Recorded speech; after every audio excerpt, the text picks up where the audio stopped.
Bishop to C5। ओ भाई देख रहे हो किस तरीके से ऑफेंस करके निकाला था। जब मेरे चार पीस अटैक कर रहे थे, ये भी अटैक कर रहा है, ये भी अटैक कर रहा है। जब तुम चार पीस को लगाओगे तो सोचने की भी जरूरत नहीं है, कुछ ना कुछ डेफिनेटली मिल जाएगा तुम्हें। Hey chess players, welcome to our channel. आज मैं तुम्हें बताने वाला हूँ कैसे एक 1600 येलो सोचता है, एक 1700 येलो कैसे सोचता है गेम के अंदर, और कैसे वो एक मिडिल गेम, एंड गेम और ओपनिंग प्लान बनाता है। और हम लोग कुछ चेस की बेसिक्स को भी आज सीखने वाले हैं और जानने वाले हैं। और मैं एक व्यू दूंगा कैसे एक 1700 येलो गेम को सीखता है। Let's start the game.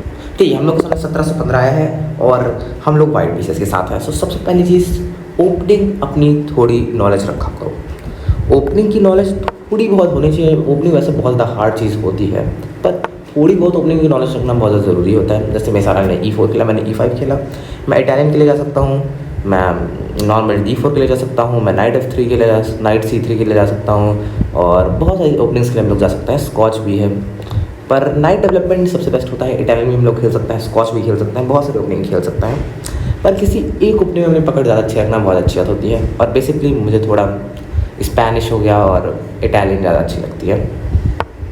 जैसे हम लोग अब ओके, तो ये पेट्रोशिक डिफेंस खेल रहा है, जिसमें अब ये इस नाइट के ऊपर थ्रेट कर रहा है और ये गैम्बिट खेल रहा है। कुल मिला के अगर मैं इसे टेक करूँगा तो ये क्वीन चल सकता है। तो अब यहाँ पे हम लोग को थोड़ा कैलकुलेट करने की ज़रूरत है। वैसे तो मुझे ये थोड़ी लाइन पता है, फिर भी मैं एक बार कैलकुलेट करके दिखाऊंगा कि अगर घोड़ा पॉन को मारेगा तो क्या होगा। घोड़ा अगर पॉन को मारेगा तो क्वीन निकलेगी, और फिर जब क्वीन निकलेगी तो क्वीन अटैक करेगी एंड घोड़ा वापस आएगा, तो इसमें ये मिल सकता है। और भी बहुत सारे तरीके हम नाइट से मारेगा, फिर बिशप टू या कि इस पर थ्रेट आएगा, मतलब डिफेंस थोड़ा हार्ड हो जाएगा, तो इसलिए हम लोग इसे करेंगे नहीं। हम लोग नॉर्मल 4 नाइट गेम को उसमें कन्वर्ट करने की कोशिश करेंगे, क्योंकि हम लोग क्यों कॉम्प्लेक्स ओपनिंग में जाना है अगर हम लोग सिंपलर ओपनिंग में जा सकते हैं।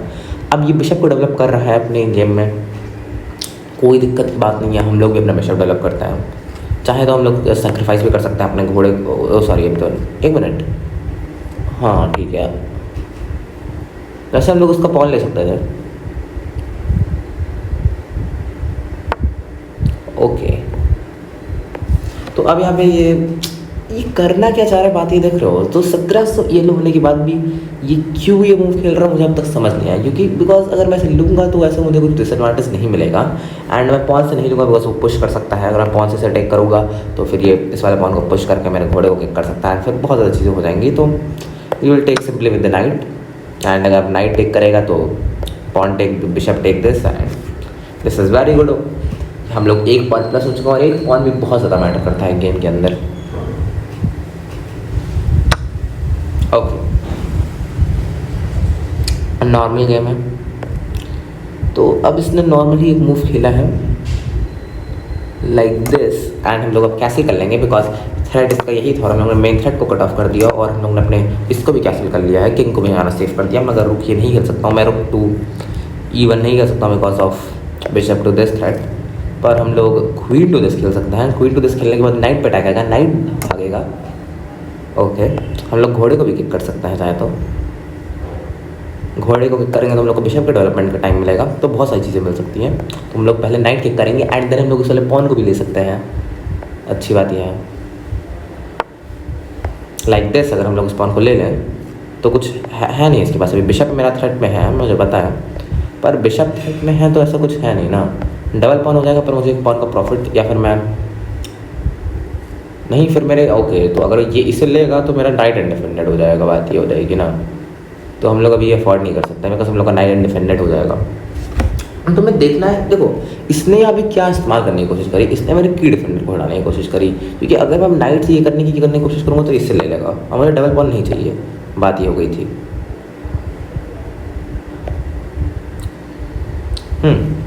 तो अब यहाँ पे इसने खेला है, घोड़े को किक करने की कोशिश करी है। अब मुझे हर एक मूव को अच्छे से देखना है और अच्छे से एक बेस्ट मूव को फाइंड करने की कोशिश करनी है।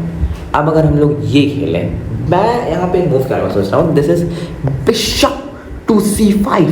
बिशप टू C5 होने से खेलने से क्या होगा, ये बहुत बेकार मूव लग रहा है, ये ब्लंडर तक लग रहा है। क्यों? क्योंकि अगर बिशप टू C5 में खेलूंगा तो सामने वाला सीधे के सीधे इसको चल के बिशप को हटाने की कोशिश कर सकता है। बट जब ये इसे चलेगा तो ये भूल जाएगा कि इसका पिन यहाँ पे, फिर मैं नाइट ये चल के चेक डबल चेक दे सकता हूँ जो बहुत डिले हो सकता है। उसके बाद ये मूव करेगा एंड बहुत अच्छी पोजीशन हो जाएगी हमारी, बिकॉज हम लोग मूव कर सकते हैं, हम लोग बहुत सारे और थ्रेड्स दे सकते हैं, हम like this knight there and then बहुत सारी चीज़ें कर सकते हैं। तो बिशप टू ये बहुत अच्छा रहेगा। लेकिन अगर बिशप टू मैंने ये चला और इसने ये मूव नहीं चला तो ये क्या कर सकता है, घोड़ा ले सकता है मेरा, मैं क्वीन ले लूँगा इसकी, क्वीन हटाएगा, मैं चेक दे दूँगा, बेस्ट है। And that's how we play chess. तुम्हें मूव्स ढूंढने का ट्राई करना है। तुम्हें पैनिक नहीं करना है चेस के अंदर। तुम्हें ये नहीं सोचना है कि मेरे घोड़े के ऊपर अटैक है, मुझे घोड़ा हटाना पड़ेगा। तुम्हें और अच्छे मूव करना सोचना है, मैं घोड़ा हटाए बिना भी कैसे ऑफेंस कर सकता हूँ। डिफेंसिव खेलना है पर ऑफेंस को बेस्ट प्रायोरिटी में रखना है। अब अगर ये चलेगा तो मैं स्पिन का फ़ायदा उठा लूँगा, मतलब पिन तो नहीं कह सकते हैं, डबल चेक का फ़ायदा उठा लूँगा। एंड डबल चेक मैं इस तरीके से दे सकता हूँ, इस तरीके से भी दे सकता हूँ, पर इस तरीके से एक पॉन मिलेगा एंड फिर सही रहेगा ना, इस तरफ जाएगा तो फिर हम लोग पीछे आके बिशप के ऊपर और क्वीन के ऊपर दोनों के ऊपर अटैक कर सकते हैं। ठीक है, तो अब इसने यहाँ पे खेला है क्वीन टू दिस, इसने इस थ्रेड को समझा अच्छे तरीके से और क्वीन टू D7 खेला है। अब मैं यहाँ पे चेक दे सकता हूँ, चेक देना बहुत ज़्यादा अच्छा हो सकता है, पर मैं यहाँ से एक और अटैक कर सकता हूँ, पूरा ऑफेंस कर सकते हैं हम लोग।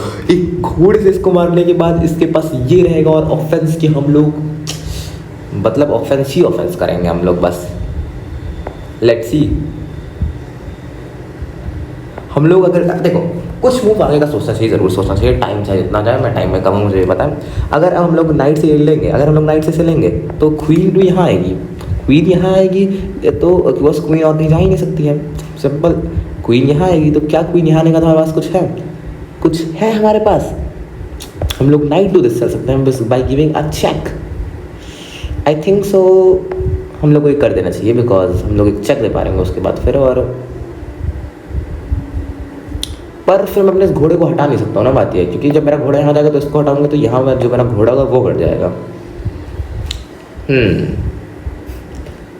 बड़ी वैसी पोजीशन है।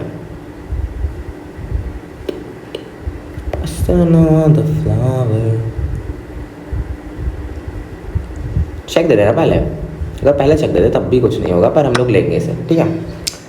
लाइंस डिफाइन होगी, okay. Oh my god, bro is like attacking my everything, but I can defend everything I think so, or I can't. Oh भाई देख रहे हो किस तरीके से ऑफेंस करके निकला था। जब मेरे चार पीस अटैक कर रहे हैं, ये भी अटैक कर रहा है, ये भी अटैक कर रहा है। जब तुम चार पीस को लगाओगे तो सोचने की भी जरूरत नहीं है, कुछ ना कुछ डेफिनेटली मिल जाएगा तुम्हें। और ऐसे खेलने की कोशिश करनी चाहिए। अब देखो यहाँ पे क्या और अच्छा कोई मूव है, मुझे दिख तो रहा है क्वीन ले सकता हूँ मैं, और अच्छे मूव कर मैं सोचूंगा बिकॉज ऑफ दिस पर I don't think so. I will take this queen और उसके बाद हम लोग चेक भी देंगे, बिकॉज बिशप इसे लेगा तो हम लोग चेक भी देंगे।